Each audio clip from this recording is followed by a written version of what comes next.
This specific scene occurs relatively early in the film, shortly after Kay completes a high risk assignment and receives a bonus for his work. Returning to his stark, utilitarian apartment, Kay activates Joy, who materializes as a warm, ethereal figure in a flowing dress. She enhances his mundane routine, creating an illusion of domestic bliss in his otherwise joyless existence.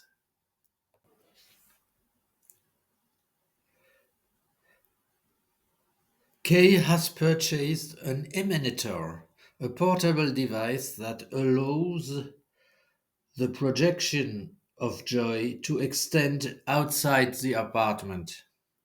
Emboldened by this upgrade, Kay and Joy step into the pouring rain on the rooftop. For Joy, this is a novel sensation. As a hologram, she can't feel the water, but she marvels at it poetically, describing it as falling on you through Kay. The moment builds to an intimate crescendo.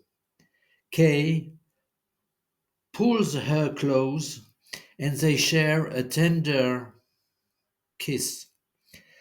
The rain cascades around them, blending the tactile reality of the downpour on Kay's skin with Joy's intangible glow, symbolizing the fragile overlap of the physical and the digital.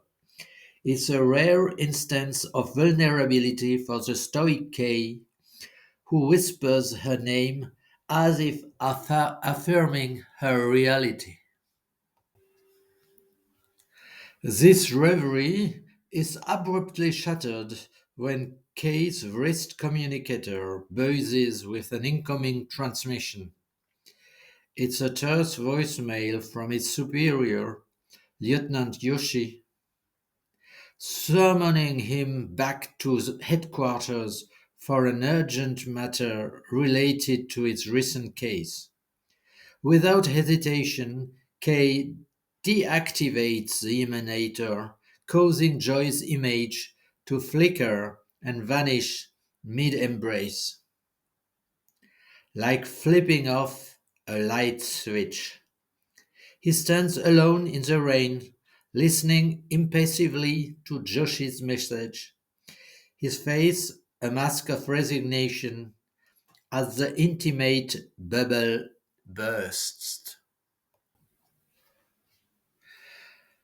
This brief sequence, clocking in at under 3 minutes, is a microcosm of the film's core preoccupations: the commodification of intimacy, the blurred boundaries between human or replicant emotion and programmed simulation, and the pervasive loneliness of a world where technology promises connection but delivers isolation.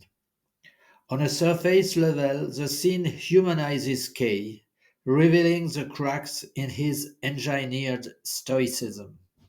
As a replicant designed for obedience, Kay's life is a cycle of violence and surveillance, with no room for spontaneity. Joy represents his subconscious rebellion, a private space for tenderness that contrasts sharply with the brutality of his job. The kiss, set against the rain's chaotic rhythm, evokes classic film noir romance, echoing the original Blade Runner's neon soaked melancholy. But it's laced with pathos. Kay's passion is genuine, yet it's directed at a projection that exists only because he wills it to. The interruption by Yoshi's voicemail is pivotal, serving multiple narrative and thematic functions. Practically, it propels the plot forward, pulling Kay back into the mystery of the film's central conspiracy, the birth of a replicant child. Symbolically, it underscores the inexorable pull of duty over desire in Kay's life. Work isn't just a job, it's his existential cage. The act of switching off Joy so casually highlights her status as an appliance, not an equal. She's posed like a video game, her feelings subordinate to operational priorities. This moment foreshadows later revelations that shatter Kay's illusions, such as discovering Joy's mass produced nature. Billboards advertise her as a generic fantasy for any Joe, and her ultimate sacrifice when destroyed by corporate forces. It raises uncomfortable questions about consent and agency in artificial relationships. Does Joyce's affection feel real because Kay needs it to, or because her programming anticipates his every cue? Thematically, the scene delves into artificial intimacy as a double edged sword. In a joyless world dominated by corporate overlords like Nyander Valas, Joy embodies fleeting optimism, a holographic opioid against despair. Yet her intangibility amplifies Kay's solitude. The rain that drenches him but passes through her literalizes their emotional chasm. This mirrors broader sci fi anxieties about technology's role in love. Is Joyce's devotion authentic evolution or just adaptive code? The film leans toward ambiguity, suggesting that humanity emerges not from biology but from shared vulnerability and growth. Kay becomes more real through his bond with her, even as interruptions remind him of his disposability. Her selfless acts later in the story imply emergent sentience, challenging viewers to question if love requires physicality or uniqueness to be valid.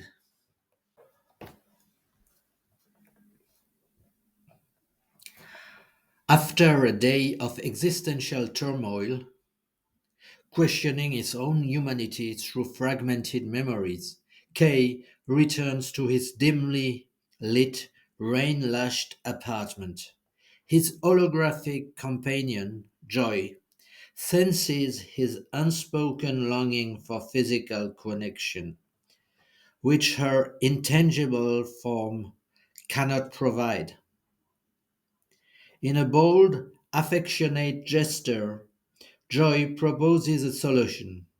She contacts Mariette, a sharp witted replicant prostitute from a nearby brothel, to serve as a corporeal surrogate.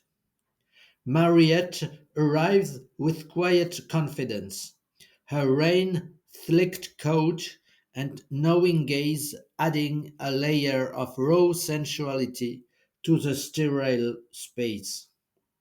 There is an initial awkwardness. K hesitates, but Joyce's encouragement eases him in. The encounter begins as a tender negotiation.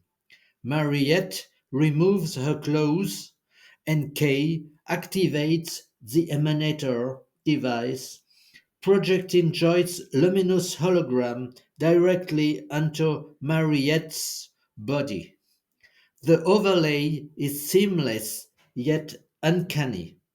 Joy's ethereal blue glow merges with Mariette's flesh and blood form, creating a hybrid lover that Kay can touch, kiss, and embrace.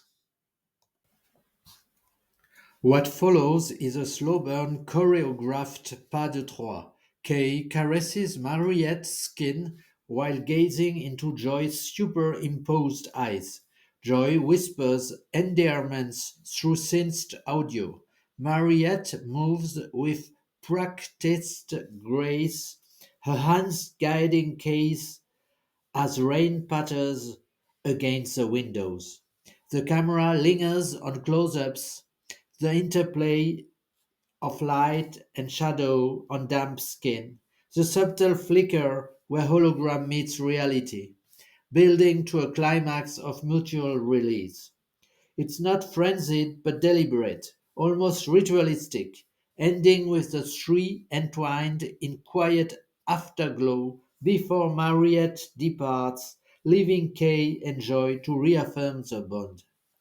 This scene, lasting about 5 minutes, is a technical marvel, blending practical effects with digital compositing to blur the lines between the virtual and the visceral.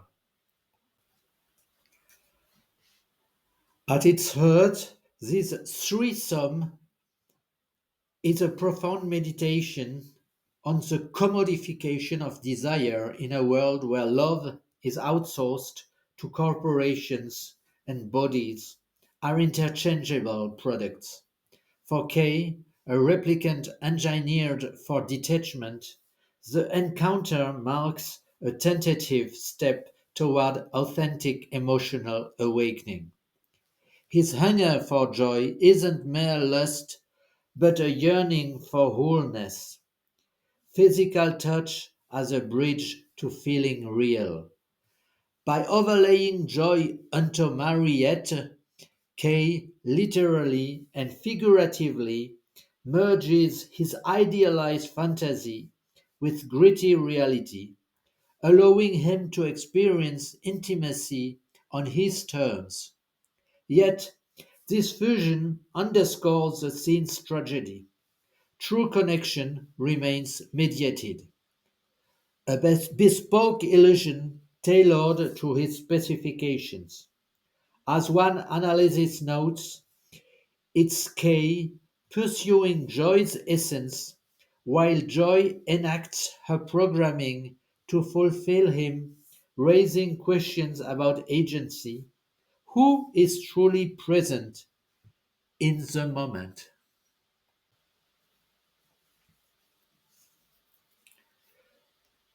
Consent emerges as a thorny ethical core, amplified by the replicant hierarchy. Mariette, like Kay, is a slave to survival in this dystopia. Her sex work is a transaction born of necessity rather than choice. While she consents verbally, the power imbalance complicates it. Kay is a client, Joy is an orchestrator. Mariette becomes a vessel for another's fantasy. Her individuality is censored under the hologram. This mirrors broader feminist critiques in the film. Women, whether human, replicant, or hologram, are often props in male narratives, their desires secondary to male's one, to Officer K's ones. The scene passes a loose Bechdel test in form but fails in spirit.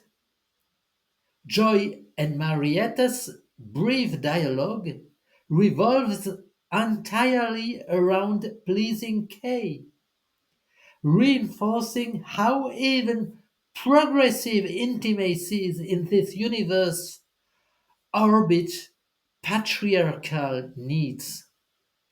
Some viewers find it uncomfortable or wrong, interpreting it as a dystopian commentary on male entitlement, where primal urges